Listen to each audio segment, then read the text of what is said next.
आज आपण भेंडीची भाजी बेसन घालून कशी करायची ते बघणार आहोत। एकदा तुम्ही या भेंडीच्या भाजीमध्ये बेसन टाकून बघा, खूप छान आणि चविष्ट अशी ही भाजी तयार होते। तर अशी भेंडीची भाजी खूप मस्त लागते। माझ्या चॅनलवर तुम्ही नवीन असाल तर माझ्या चॅनलला लाईक, शेअर आणि सबस्क्राईब करायला विसरू नका। चला तर रेसिपीला सुरुवात करूयात। इथं मी भेंड्या अशा मस्त बारीक चिरून घेतलेल्या आहेत। सुरुवातीला भेंड्या धुवून मस्त कपड्याने पुसून घ्यायच्या आणि नंतर बारीक चिरून घ्यायच्या आहे। तुम्हाला ज्या आकाराच्या भेंड्या चिरून घ्यायच्या त्या आकाराच्या तुम्ही घेऊ शकता। इथं मी मध्यम आकाराचे असे भेंडीच्या फोडी करून घेतलेल्या आहे। गॅसवर कढई ठेवून घेतली, त्यामध्ये आपल्याला भरपूर असं तेल टाकून घ्यायचं आहे। तेल गरम झालं की जिरं टाकून घ्यायचं, थोडी मोहरी टाकून घ्यायची आणि इथं मी बारीक चिरलेला मस्त असा कांदा घेतलेला आहे। तर दोन मध्यम आकाराचे कांदे मी इथं बारीक चिरून घेतले, ते यामध्ये टाकायचे। कांदा टाकून थोडासा परतवायचा, जास्त लाल कांदा करायचा नाही किंवा जास्त भाजू द्यायचा नाही, तर थोडासा नरम होऊ द्यायचा। आणि त्यामध्ये 1 चमचा लसूण पेस्ट टाकून घ्यायची। 2 ते 3 हिरव्या मिरच्या मी इथं कट करून घेतलेल्या आहेत त्या टाकायच्या आणि 1 मोठा टमाटर मी बारीक चिरून घेतलेला आहे ते यामध्ये टाकायचं। टमाटर थोडं सॉफ्ट झालं की आपल्याला यामध्ये भेंडी टाकायची आहे। कांदा तुम्ही बघू शकता, जास्त लाल करून घ्यायचा नाही। जास्त कांदा जर लाल झाला तर या भेंडीसोबत कांदा जेव्हा परतवतो तेव्हा काळा पडू शकतो आणि जास्त भाजला की तो खायला पण चांगला लागत नाही। त्यामुळं कांदा अर्धवट कच्चा ठेवायचा आणि नंतर यामध्ये छान असा तो परतवला जातो। तर भेंडीसोबत आपल्याला हे मस्त असं परतवून घ्यायचं आहे।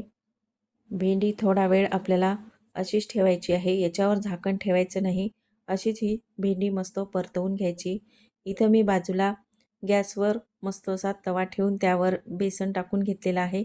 तर 1 वाटी बेसन टाकून घ्यायचं। तुम्हाला जेवढं बेसन यामध्ये टाकायचं तेवढं तुम्ही बेसन टाकून घेऊ शकता। बाजूला आपली भेंडी पण मस्त अशी शिजल्या गेलेली आहे। त्यामध्ये तेल कमी वाटलं तर तुम्ही तेल टाकू शकता। तर भेंडी मस्त नरम करून घेतलेली आहे आणि छान अशी भेंडी मस्त नरम झालेली आहे। इथं मी थोडी भेंडी अशी बाजूला केली आणि तेलामध्ये आपल्याला अर्धा चमचा हळद टाकून घ्यायची। 1 चमचा इथं मी तिखट घेतलेला आहे। तिखट तुम्ही तुमच्या आवडीप्रमाणे टाकू शकता। 1 ते 1.5 चमचा इथं धना जिरा पावडर टाकून घेतलेली आहे। चवीपुरतं मीठ टाकून घ्यायचं आणि हे मस्त परतवून घ्यायचं आहे। तर थोड्याशा तेलामध्ये हे छान असा मसाला परतवला जातो। तर अशा पद्धतीनं मी इथं मस्त हा पूर्ण मसाला परतवून घेतलेला आहे आणि आपण बाजूला मस्त असं बेसन भाजून घेतलेलं आहे।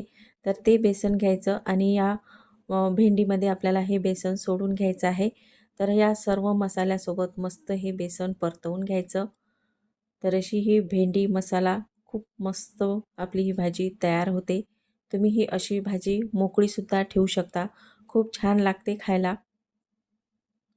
पण मी इथं रस्स्याची ही भेंडी बनवणार आहे, त्यामुळं यामध्ये आपल्याला थोडं पाणी टाकून घ्यायचं किंवा तुम्हाला अशी ठेवायची असेल तर तुम्ही अशीसुद्धा ठेवू शकता। तर खूप मस्त लागते ही भाजी।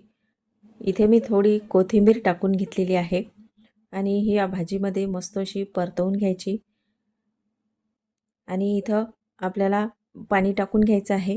तर मी इथं थोडं पाणी टाकून घेणार आहे।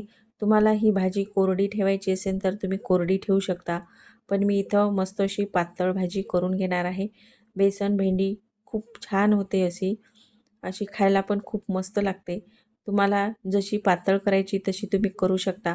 ही भाजी चिकट होत नाही, म्हणजे आपण आधीच या भेंड्या परतवून घेतल्या त्यामुळं ही चिकट लागत नाही आणि मस्त अशी ही बेसन भेंडी तयार होते।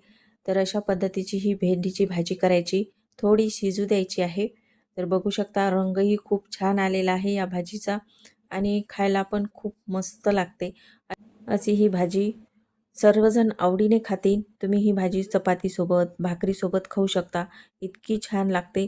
अशा पद्धतीची भाजी तुम्ही पण नक्की ट्राय करून बघा आणि असेच नवनवीन व्हिडिओ पाहण्यासाठी माझ्या चॅनलला सबस्क्राईब करायला विसरू नका।